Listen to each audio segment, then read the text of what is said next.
வணக்கம். Red news செய்திகளுக்காக நான் உங்கள் சுனிதா ராமச்சந்திரன்.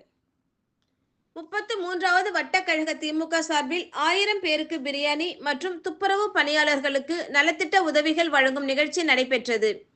தமிழ்நாடு துணை முதலமைச்சர் உதயநிதி ஸ்டாலின் பிறந்த நாளை முன்னிட்டு சென்னை வடகிழக்கு மாவட்டம் மாதவரம் தெற்கு பகுதி 33வது வட்டக்கழக திமுக சார்பில் பொதுமக்கள் 1000 பேருக்கு பிரியாணி மற்றும் துப்புரவு பணியாளர்களுக்கு நலத்திட்ட உதவிகள் வழங்கும் நிகழ்ச்சி 33வது வட்டக்கழக செயலாளர் மு. குட்டிமோகன் ஏற்பாட்டில் புழல் ரெட்டேரி அருகே நடைபெற்றது.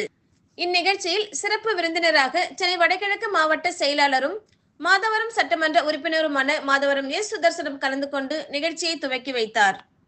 இந்நிகழ்ச்சியில் முன்னாள் மாமன்ற உறுப்பினர் ஜி. துக்காராம், 33வது வட்ட மாமன்ற உறுப்பினர் குணசுந்தரி குட்டிமோகன், 33வது வட்டக்கழக அவைத்தலைவர் என். ஆனந்தன் உள்ளிட்டோர் முன்னிலை வகித்தனர்.